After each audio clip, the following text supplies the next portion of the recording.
What happens when a man who transformed himself from a violent teenage criminal into one of Hollywood's most successful actors and producers sits down for what should be a friendly morning show interview, only to have his darkest past weaponized against him by a host who seems more interested in prosecution than conversation?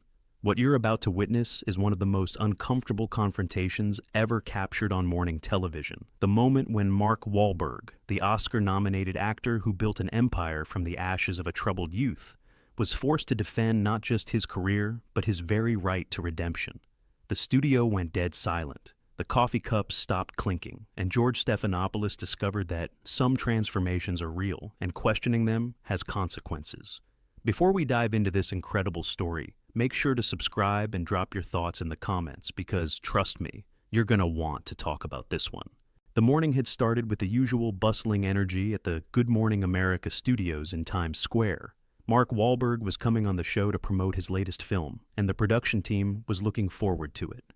Wahlberg was known for being a great interview, energetic and engaging, with a story of personal transformation that had inspired millions. At 53 years old, he remained one of the most bankable stars in Hollywood, a man who had successfully transitioned from teen rapper to underwear model to serious dramatic actor to successful producer and entrepreneur.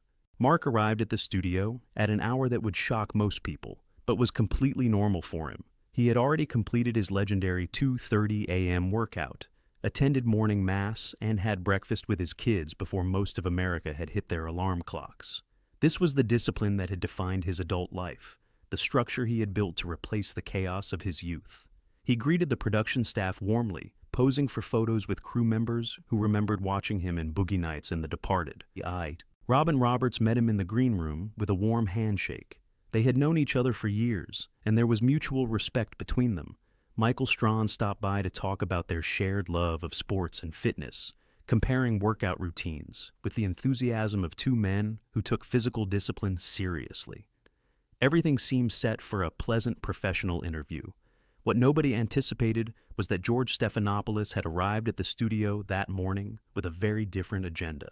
The studio lights were bright as Mark took his seat on the famous GMA couch, settling in between Robin and Michael with the easy confidence of someone who had done hundreds of interviews. George sat nearby in his anchor position, his expression carrying its usual serious intensity. The audience in Times Square was waving through the windows, excited to catch a glimpse of one of Hollywood's biggest stars. "We are so happy to have this man here this morning," Robin began with her trademark warmth. "He's one of the hardest working people in Hollywood, an Oscar-nominated actor, a successful producer, and by all accounts, one of the nicest guys in the business. Please welcome Mark Wahlberg." The applause was enthusiastic, and Mark acknowledged it with a genuine smile. "Thank you so much. It's always great to be here. I love this show. Love you guys." "So, let's talk about this new movie," Robin continued. "It looks absolutely incredible. Tell us about your character." Mark launched into an engaging description of the film, discussing the physical preparation required for the role, the message he hoped audiences would take away, the privilege of working with his director and co-stars. He was articulate and passionate, giving Robin exactly the kind of interview that made for great morning television. Then George Stephanopoulos leaned forward, and something in the atmosphere shifted noticeably. "Mark, I want to ask you about something that I think is important context for your story," George began, his voice carrying the serious tone he typically reserved for political interviews. "You've talked a lot over the years about your transformation, your redemption story. But I think we need to be honest about what you're being redeemed from. When you were 16 years old, you attacked two Vietnamese men in separate incidents. One of them, Johnny Trin, was left permanently blind in one eye. You served 45 days in jail. These weren't youthful indiscretions. These were violent hate crimes. Do you think America has been too quick to forgive you?" The question landed like a bomb in the middle of the bright, cheerful morning show set. The audience visible through the windows seemed to freeze. Robin's expression shifted to one of visible discomfort. Michael looked like he wanted to intervene, but couldn't find an opening. Mark's smile faded, replaced by something more guarded, more serious. "George, I've never hidden from my past," Mark replied, his voice measured but carrying an undertone of tension. "I've talked about it extensively. I've taken responsibility for it. I served my time, and I've spent the last 35 years trying to be a different person, trying to give back, trying to prove through my actions that people can change. George wasn't satisfied. But that's just it, Mark. You served 45 days for blinding a man. 45 days. And now you're worth hundreds of millions of dollars, you're beloved by America, you're sitting here promoting movies. Meanwhile, Johnny Trin has lived his entire adult life with one eye because of what you did. Does that seem like justice to you? The accusation was sharp and clearly designed to put Mark on the defensive. Several crew members exchanged uncomfortable glances. This wasn't the typical GMA interview, and everyone could feel the tension rising. I can't change what I did when I was 16 years old, Mark said, his voice growing quieter but more intense. I was a kid on drugs, running with the wrong people, full of anger I didn't understand. None of that excuses what I did. Nothing excuses it. But I have to believe that people can change, George. I have to believe that redemption is possible. Because if it's not, then what's the point of anything? But here's what troubles me, George pressed, his journalist instincts clearly in full control now. In 2014, you applied for a pardon from the state of Massachusetts. You wanted your record expunged. And a lot of people, including some of your victims, saw that as incredibly tone-deaf. Like you wanted to erase the past instead of living with the consequences. Can you understand why that looked like you were trying to buy your way out of accountability? Mark's jaw tightened visibly. The pardon request was about being able to work with law enforcement on youth outreach programs. There were certain things I couldn't do with a felony record. It wasn't about erasing anything. I withdrew the application when I realized how it was being perceived. But I've never tried to hide from what I did. I've talked about it in every interview for 30 years. Have you ever personally apologized to Johnny Trin? George asked, his tone almost prosecutorial now. Have you ever looked him in the eye and said you were sorry for taking his sight? The question seemed to hit Mark somewhere deep. He was silent for a moment, and when he spoke, his voice carried a weight that surprised everyone in the studio. I've reached out through intermediaries over the years. I've offered to meet, to apologize in person, to do whatever I could to make amends. The response has been complicated. Some of my victims have forgiven me, others haven't, and they have every right to feel however they feel. I can't force forgiveness. All I can do is try to live a life that shows I'm not that person anymore. Robin tried to steer the conversation somewhere safer.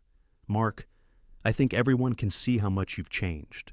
Your work with at-risk youth, your commitment to your family, and your faith. But George cut in before she could finish. Let's talk about that faith, actually. You wake up at 2:30 in the morning. You go to church every day. You become this symbol of Catholic redemption. But some people might see that as performance, as image management. How do we know this isn't just another role you're playing? The accusation of inauthenticity seemed to strike something fundamental in Mark. His expression hardened in a way the audience had never seen from him in an interview setting. You want to know if my faith is real, George? You want to know if I actually believe what I say I believe? His voice was rising now, carrying an intensity that seemed to fill the entire studio. I wake up at 2:30 in the morning because I need that time with God before the chaos of the day begins. I go to Mass because it centers me, because it reminds me of who I'm supposed to be instead of who I used to be. That's not performance. That's survival. He leaned forward, his eyes locked on George's face. Do you have any idea what it's like to live with what I've done? To know that there are people walking around with scars, physical and emotional, because of choices I made when I was a kid? That weight doesn't go away, George. It doesn't matter how much money I make or how many movies I do. I carry it every single day. My faith isn't about erasing that guilt. It's about learning to live with it while still trying to do some good in the world. George seemed momentarily taken aback by the raw emotion, but he pressed on. But you have to understand how this looks to some people. A rich, famous movie star who committed hate crimes as a teenager, now living in a mansion, raising his kids in privilege, talking about redemption. There's a racial component to this that we haven't addressed. Your victims were Asian. Your crimes were racially motivated. In this era of heightened awareness about anti-Asian violence, don't you think your story takes on a different meaning? The observation was pointed and clearly designed to corner Mark in the current social context. Mark sat very still for a long moment before responding. I am aware of that context every single day of my life. I've spoken to Asian American community groups. I've supported organizations that fight hate crimes. I've tried to use my platform to speak out against exactly the kind of violence I committed when I was young. But you're right, George. I can't escape what I did. I can't make it fit a neat narrative of redemption that makes everyone comfortable. All I can do is keep trying to be better and hope that my life since then counts for something. Michael Strawn finally found an opening to intervene. I think what a lot of us see when we look at Mark is someone who took the hardest possible road to transformation. Not everyone who grows up in those circumstances makes it out. Not everyone finds a way to change. But George wasn't interested in that perspective. With respect, Michael, that's the Hollywood version of the story. The reality is that Mark committed serious violent crimes and faced minimal consequences. He served 45 days in jail and went on to become a multimillionaire celebrity. If he had been black, if he had committed those same crimes, does anyone really believe his story would have turned out the same way? The question introduced race in a way that made the entire studio tense. Mark's response was immediate and sharp. "Don't do that, George. Don't use my past to make a point about racial inequality in the justice system. That's a real issue, an important issue, and it deserves better than being used as a weapon in a morning show ambush. Yes, the criminal justice system is unfair. Yes, I probably got chances that other people wouldn't have gotten. But using that to dismiss any possibility of redemption for anyone helps nobody." He stood up, and the movement seemed to startle everyone on set. "I've spent 35 years trying to prove that people can change. I've worked with kids in Boston who are making the same mistakes I made, trying to show them there's another way. I've used my resources to support programs that help young people avoid the path I took. I've tried to raise my own children with values I didn't have when I was their age, and I've done it all while being completely honest about who I used to be." His voice was rising with a passion that seemed to shake the morning show format to its foundations. "You want to sit there and question whether my transformation is real? Fine. Question it. You want to bring up my worst moments every time I try to do something positive? Fine. That's your right. But don't you dare suggest that redemption is impossible, that people are defined forever by their worst actions, that there's no path back from the darkness. Because if that's true, then what hope is there for anyone?" George tried to respond. "Mark, I'm not saying redemption is impossible.